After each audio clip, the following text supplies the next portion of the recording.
I'm Leigh Brown. This is Crazy Shit in Real Estate. Today, you're going to get a little bit of motivation, friends. You're going to get a little more personal story and a little less of the crazy, although we always have some, as you hear from a former SEC football coach. Assistant, but still in the system. Red Taylor is with us today. You're going to get all the Southern accents you ever wanted, but you're going to leave with a little more enthusiasm for what you're doing. So enjoy the conversation, and I'll see you on the other side. Hello, how are you? I'm doing great. How are you? Good. Sorry. So are you Michael or Red? I'm Red. What does it say on there? Michael Bolin. I was like, is this like some kind of a secret person sneaking up in here? Yeah. I got kids. Oh, you have a kid named Michael Bolin? That's like a really grown-up name. Yeah. Actually, he's my stepson. Where do I change the name? Do I need to change it? I would, because I don't. Here we go. Rename. Here we go. Hit the three dots up in the upper right-hand corner. Well, I can just rename you, actually. I got it. Taylor, right? I got it. I'm techie. Here we go. All right. Okay. Well, you are Red. So is the Red a nickname, or is that what your mama called you when you came out with a head of red hair? She wasn't that smart. No, that's a nickname. It's been with me since, I played football growing up. So, junior high school, that's kind of when it all started. And it's been Red since then. What's your real name? Derek. Oh, and nobody will ever spell that right, but they should be able to spell Red, even in today's school environment. Yeah, 3 letters. We got a chance. Exactly. So talk to me a little bit about where you're located, what you do in the world, in and around real estate. Give us a little bit of the Red story besides the middle school football name. Yeah. Is this the beginning? Are we recording right now? Is this it? We are. I always record because we just have a conversation. This is not a really fancy podcast with like super big notes and big fancy microphones in front of me or any of that. Yeah, I can relate. So yeah, good stuff. So first and foremost, great being with you today. Obviously, my name is Red Taylor. I am really just an entrepreneur at heart. I've watched some of your podcasts, Leigh. I've done some research on you. Very impressed.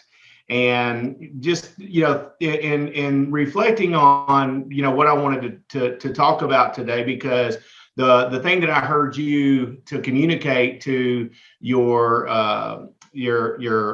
folks here is to bring a story and let's have a conversation. And what I thought I would do is just maybe tell my story a little bit of who I am, where I've been, where I am now, where I feel like I'm going. It's a story I feel like of perseverance, of retribution and inspiration. I was born in Montgomery, Alabama. I grew up very, very poor to a single mother. My mother worked at a gas station my whole life, and it was an upbringing that I would always wanted to change, but looking back on it, I wouldn't change a thing. We didn't have anything. We didn't have nothing. Nobody gave us anything, and everything that we ever had, we had to work for, and everything I ever had, I had to work for. And so, that instilled to me a discipline and a desire to always want more, to do more, to be better.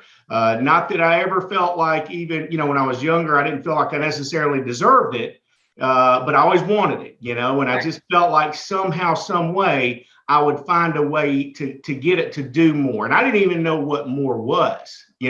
So it just, I knew it wasn't what, well, my mom had, and what we didn't have was working at a gas station and coming home from school sometimes. And, you open that front door and you reach in, around there and you hit that light switch. You didn't know if the lights were going to be on or not. So that was a regular occurrence in my life. So anyways, as I said, I was able to play football and excel at being a football player growing up, and played for a dynamic, wonderful head football coach. Guy's named Spence McCracken. He's a legend, and I give him that's a coach name for sure. What's that? He had to be a coach with that name. No doubt about it. This guy's responsible for making good men out of literally hundreds, maybe thousands of boys.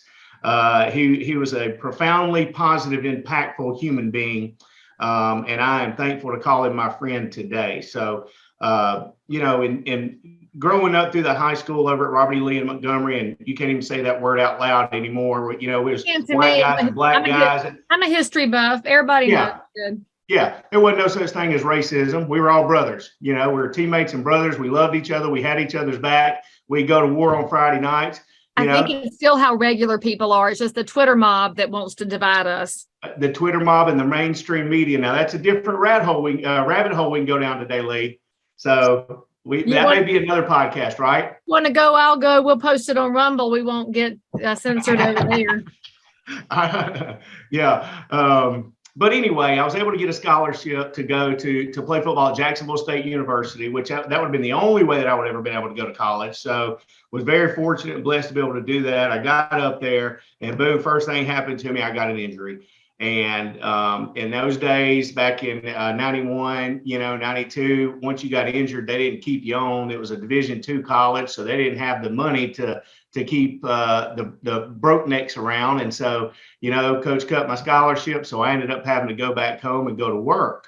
And just, when I mean work, I was working landscaping with my buddy, Tyler Johnston, and his daddy owned a landscaping company. And that's what I started doing, And so anyways, long story short, from there, a few years passed by and I took other professions and whatnot and got into sales and really excelled at a young age in sales. I felt like I've always felt like I could talk to folks, and relate to people because of where I'm from, man. I've never been really starstruck. I've never held, a whole lot of prejudices. And I've always felt like if we're going to have a good life, we're going to be good people, we got to try to look and see the best in others. And, that's really kind of lent to some of my successes today. But going back, long story short, I knew I wanted to go to college and I decided that my dream was to be a football coach. And so through a couple of different really, divine connections, and those are other stories as well, I was able to become one of the first 50 students to attend Alabama State University, which is a historically Black university, on a minority scholarship because the Supreme Court of Alabama ordered historically Black colleges to desegregate. And I was a minority on that campus. I didn't have money to go to school, so it was a blessing. And so I left my career in sales. My mother thought I was crazy as a bed bug. And I started school full time. And I was coaching on the side at my high school. And anyways, graduated in about 2.5-3 years.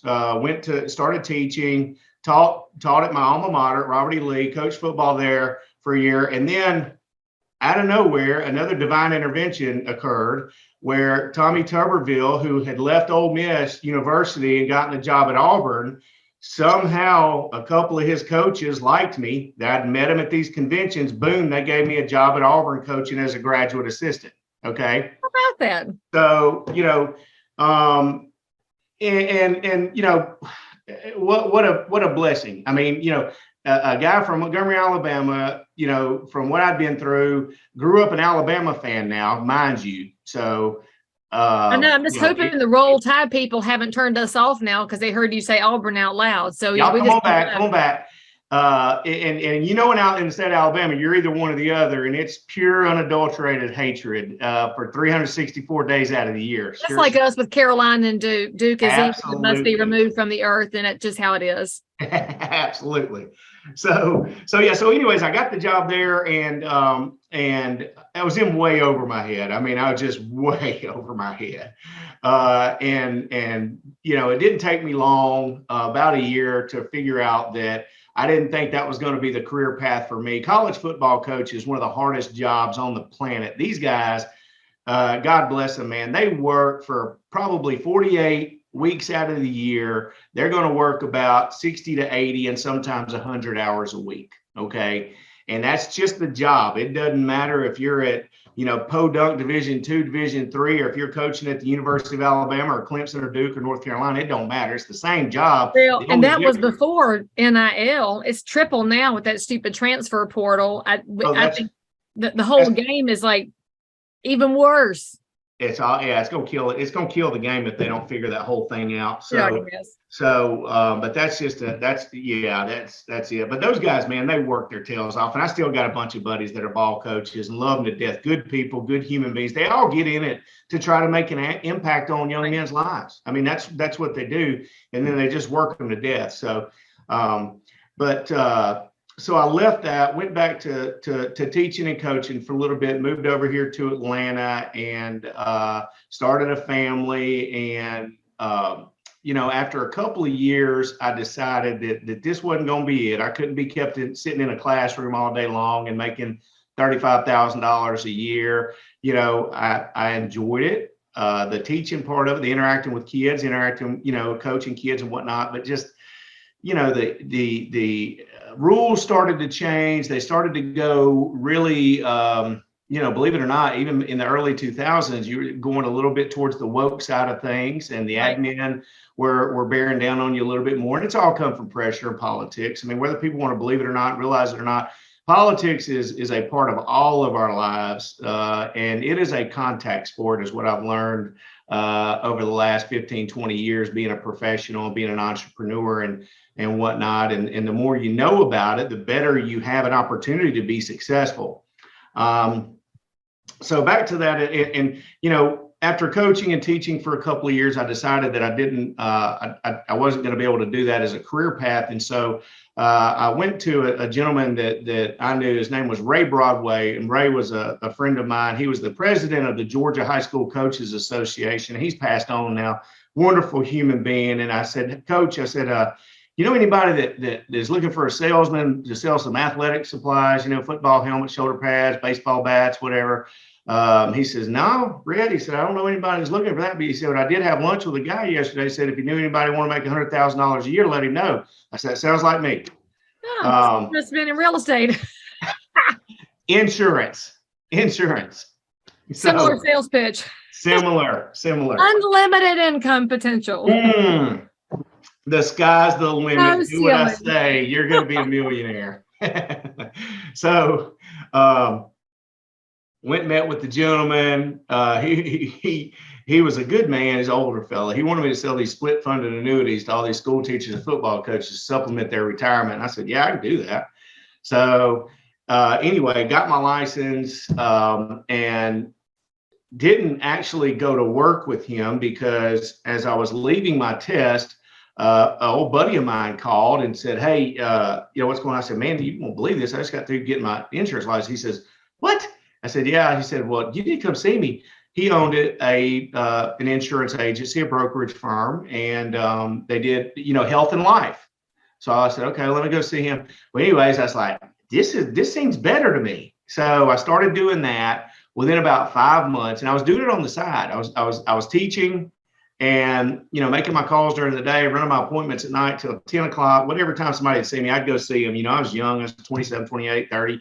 And I was getting after it. So like anybody that's young, and I want everybody to understand something, at the beginning of the day and the end of the day, there's no secrets to being successful. Okay. You got to work hard. Okay. You have to be willing to sacrifice what you want now for what you want most. And I'm going to say that again. It's the ability to sacrifice what you want now for what you want most. And, people say, well, chase your passion, chase your dreams, chase your heart. I think that's a little overrated, guys. I have found that to be a little bit overrated, because I did that personally. And I think I could have been successful as a ball coach. Don't know how happy I would, because I was good at it. I mean, you don't get a job coaching ball in the SEC as some greenie, without being pretty good at what you do. God's blessed me with some talents, and I don't take that lightly. But as far as chasing, your passion, a lot of times there's not a lot of money in passion, right? And money's not everything, is it, Leigh? No, so but the work matters, though. The work matters. A lot of people are chasing their passion, expecting to be number one at it without doing the work. And so there's always an intersection here that absolutely has to happen. Exactly. And in our world, in our society, money doesn't bring you happiness, but it gives you the opportunity to live a life that enables you to do some of the things that you want with the time that you have, that you enjoy most. Right. Okay. Whether it be spending time with your family, your friends, your hobbies, what have you. Okay.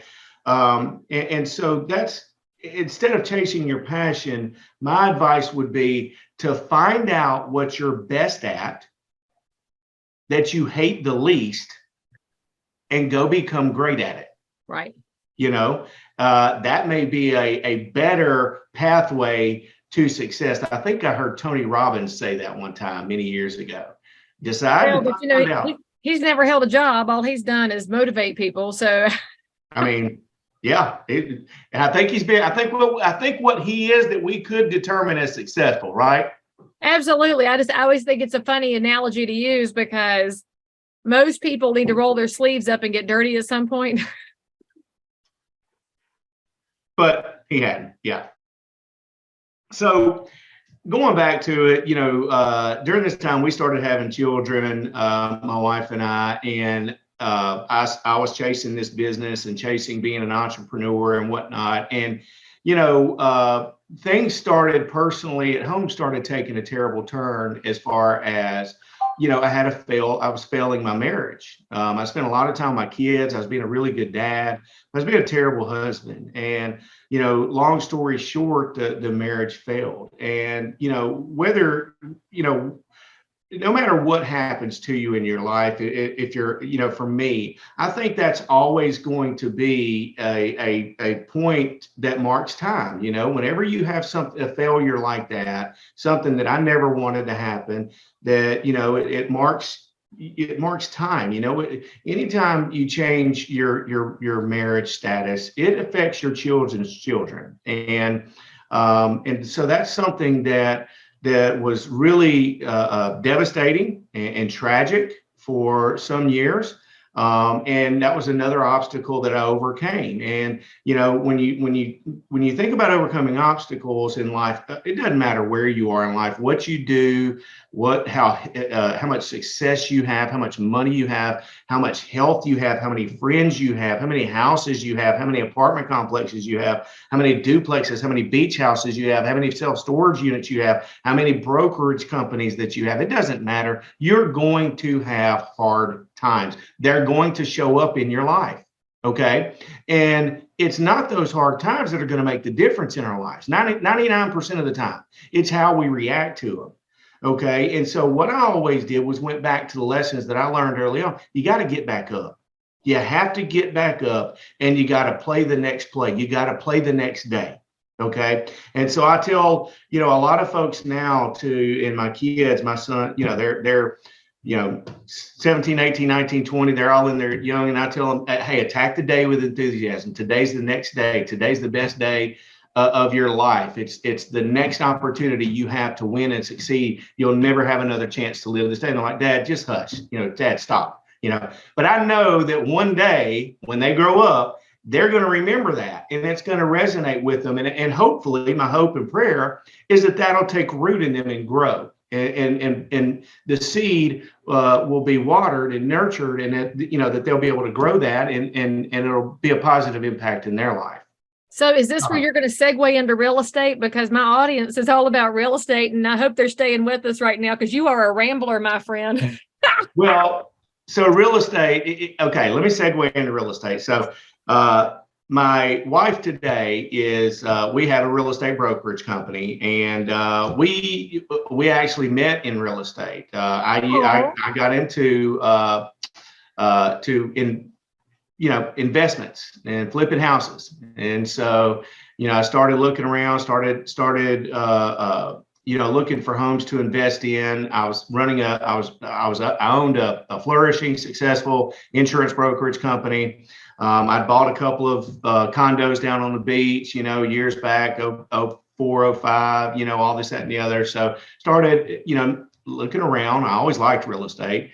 So we started investing in flip houses. Hang on, back up. You said you met her in real estate. Don't be skipping over that part of the story. Was she the listing agent on one of these properties, or was she a fellow investor? Well, she was a listing agent on a property, and she was working at the time she was a on-site new construction, and she's like, hey, listen, I've got a couple of big time investors that they pay me to find flip property for them.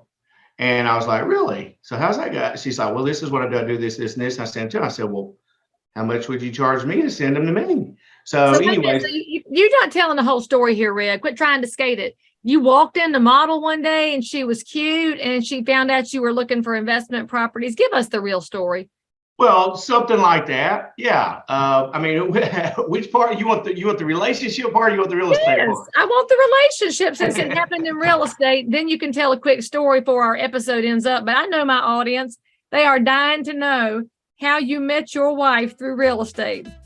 If you've ever wondered why some realtors do more business than others, then you pay attention to them and do what they do. In fact, one of my favorite friends in real estate is Deborah Beagle. She's in the Nashville area, and she will tell you, as managing broker of the Ashton Group, that the agents who join her team on Follow Up Boss are getting an average of 2 homes under contract in the first 90 days. If you want to be like Miss Beagle, go to followupboss.com/crazy. You'll be really glad you checked it out. And frankly, so will your clients, because they'll get to use you and be amazed by your real estate awesomeness. Go to followupboss.com/crazy.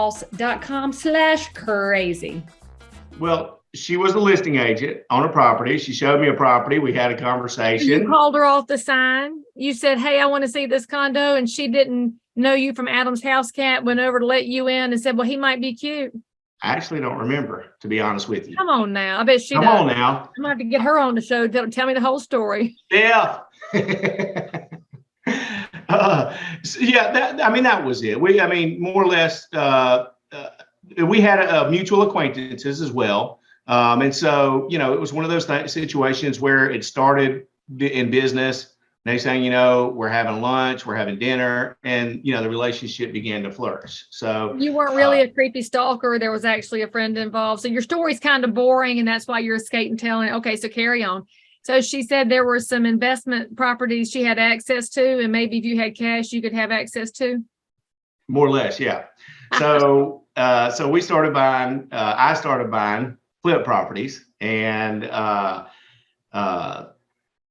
long story short, we ended up getting married a few years later. We've been married for 8 years now. We've got 6 children, 3 and 3. We're Brady Bunch, and we have been able to transition our real estate focus away from single family housing, multiple family housing, to short-term rentals on the Gulf Coast. Okay. So that's kind of been our focus as far as our real estate market. It's just a niche. We love it down. I don't know if you know where 30A is. Down in South Walton. So anywhere along that coast right there, we buy property, and we try to hold them and just rent them. So what's the goal with these properties? Obviously, you've spent a lot of time impacting other people. You're trying to lead in your household and lead in your family now. What's the goal with the real estate? It's got to be more than money. Just leaving a legacy. I think we just like real estate. It's fun and it's interesting. I think real estate's it's a challenge. You get to use your imagination, put deals together. I've put so many deals together in real estate, whether it be on the buy side, the sell side, the get owner to finance these things, work in these lenders. We've got a lot of relationships with lenders. And showing them how to be able to put deals together and use terms of finance to be able to work it. I really don't love finance. I think especially today with the way that the interest rates are, but it's a necessary tool sometimes. So let me ask you a question, because a lot of our audience hears about seller financing and they hear about putting these deals together, but they don't know the how. How did you get started putting the first one together? Was that you or your wife, or y'all together walking in saying, we have a vision and we'd like for you to be a part of that? And what was the setup and the sales point of it? Well, so, the first thing that we were able to do is go into a duplex. There was a and I kind of did this for myself. So there's a fourplex just outside Atlanta. And I think the gentleman, I think he wanted somewhere around 300,000 for it. Okay. And this was, 13 years ago, I guess. So anyway, I go in there and it needed a ton of work to it, but it was in a good area, good location. It was going to cash flow. And I knew that the guy was in a position where he just needed to get out of he needed to get the bear off his back. You know what I'm saying? Yeah. And so I talked to him and I said, listen, here's what I'm looking at. Okay. I'm going to have a problem getting the capital up to buy these from you, but I'd like to manage them and I'd like to turn them into something that would be, fruitful. I'd like to be able to put good people in here to live in these houses. Okay. If I give you 20%, $60,000, okay, will you finance the rest and give me a 5-year, 7-year, 10-year balloon when I can go either sell it or secure financing on it? And he's like, no, there's no way I can do that. I don't have that kind of bag, blah, blah, blah, blah. And so long story short, we went back and forth a few times. And finally, I sold him the picture on, hey, listen, here's what your buyout's going to be at the end. This is the way this thing's going to work. You're going to get a cash flow off of it every single month. It's not, you're not going to, the only responsibility that you're going to have is paying the note to the bank that you have. But the money that I'm giving you is going to pay that note. And it's secured by this contract that we have. And he's like, okay, it sounds good. So I went in, dialed in the expenses on the apartments, fixed them up, threw some paint in them, threw some new flooring in them, got some people in there. I think they were cash flowing, $4,000 or something like that back at that time. And before the 5-year note, we ended up selling them, making a couple of $100,000 and moved on. So but basically, you made it sound like an annuity. Excuse me? You took all that education about selling annuities and made real estate sound like an annuity. Well, maybe so. But it was just it was imagination, Leigh. It was using imagination. And it's also education, though. You might not have positioned it as an annuity, but because you knew how they worked, you just transitioned that knowledge and the story into something he would understand because he benefited and you benefited. True. And the tenants benefited, too, because they got better units. Right. And what you said is the main factor. He benefited, I benefited in the tenant. So it was a win-win-win situation. I truly believe that if you go about your business and you look for win-win situations, if you can find ways that everybody wins, you're gonna have more opportunities to be successful. And you sell that. You sell that to your buyers. You sell it to your sellers. You sell that to the folks that are involved in the deal. Okay. And you sell it to your on-site agent when you wanted to go on a date with you. I did. That was a tough sell too. I had to sell that one big time. So you're like, hey, I got 3 kids. I'm divorced. I'm a total catch. Right. Yeah. Look at me. Right. I'm really. So I had to do a lot of talking on that deal for sure. All right. So in all the properties y'all have owned and managed, my audience loves a good story. What's the craziest thing you've ever seen that y'all still look at each other and say, I still can't believe we experienced that? Lord have mercy. We had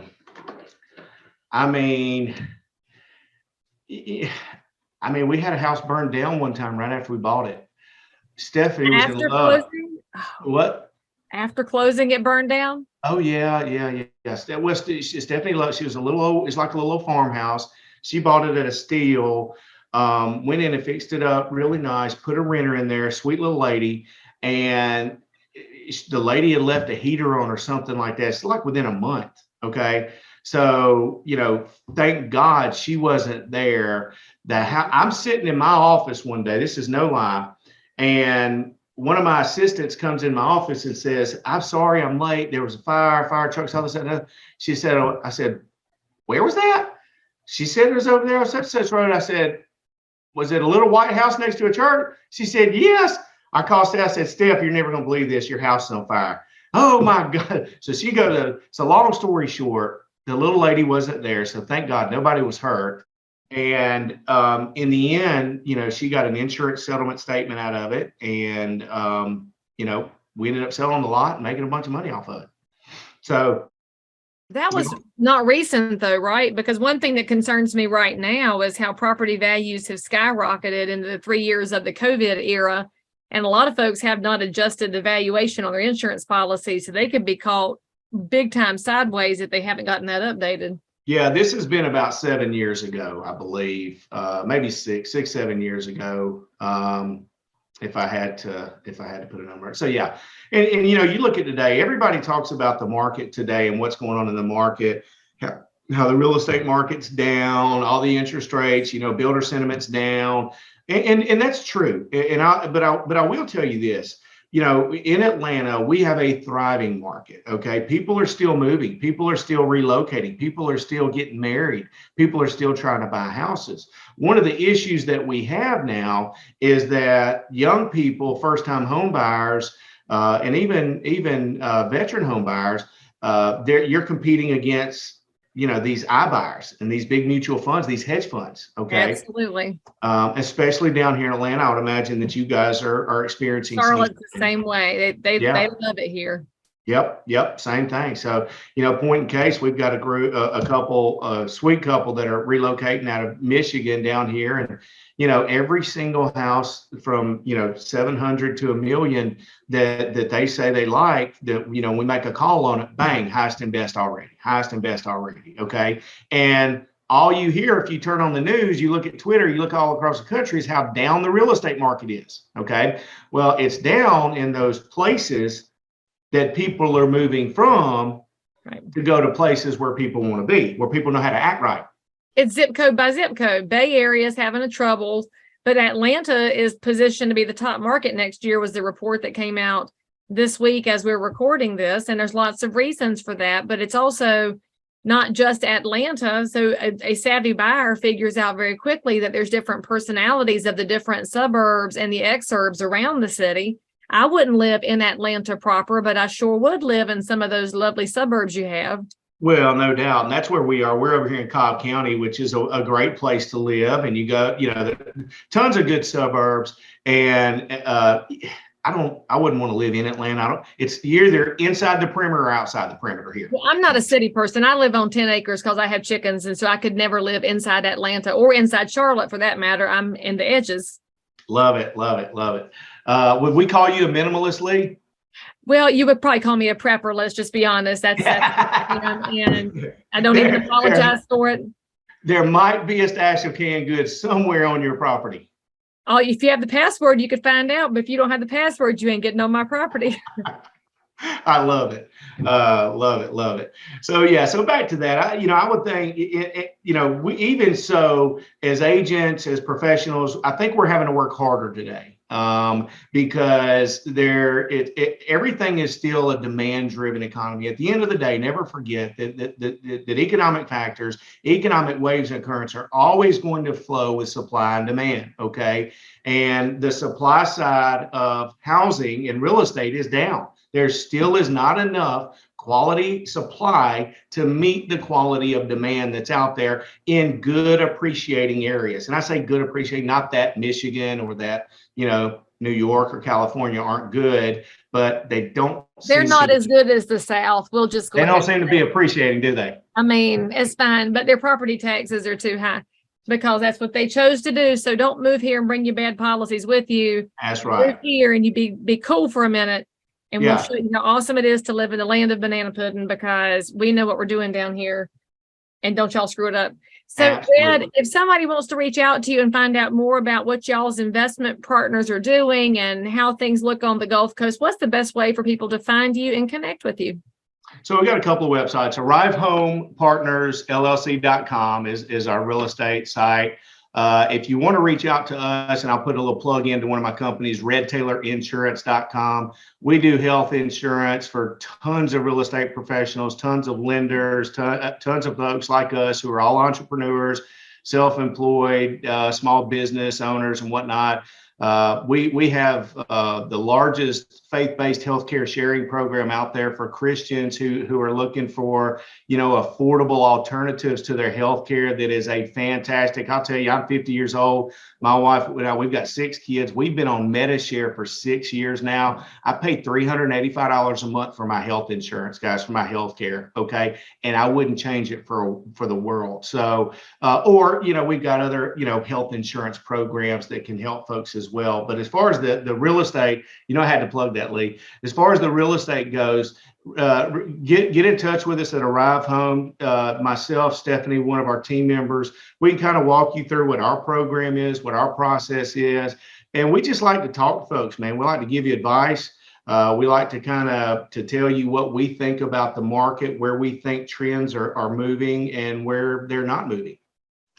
All right. So there you go, friends. If you learned something or you like something or you want to have a fight, Auburn, Alabama, whatever, drop it in the comments. Give Red some thumbs up. Was that Weagle, Weagle, War Damn Eagle? Weagle, Weagle, War Damn Eagle, kick him in the butt, Big Blue. Hey. See, the only reason I know that, it was several years ago, the Auburn fans were on the way to the bowl game in Arizona, and I was the only non-Auburn person on that plane. They sang the fight song the whole way to Phoenix. They picked that airline stewardess's cart dry, and it was horrible. And the pilot even came on and was doing the stupid Weagle, Weagle, War Damn Eagle too. Oh, I was trapped. I was trapped with Auburn people.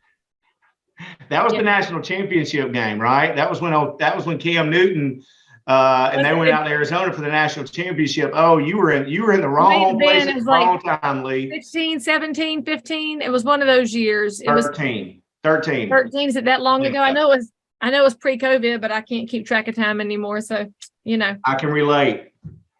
Well, thank you so much for coming on the show and giving us a little bit of motivation and a reminder to get shit done, and also the reminder that there's lots of things you get to do. Awesome. Thanks, Leigh. Great being with you. All right, guys, make sure you give him some love. All of his contact information's in the notes for this episode, and I'll see you next time. Perfect. So if you found value in this episode, please like and subscribe to this channel, turn on the bell, and catch another amazing episode by clicking above. Crazy Shit in Real Estate is also available on all of your normal podcast apps. So if that's where you like to hang out, go find me, click subscribe, and most importantly, leave me a review that says you think I'm awesome, my guests are awesome, or this content is just exactly what you were looking for.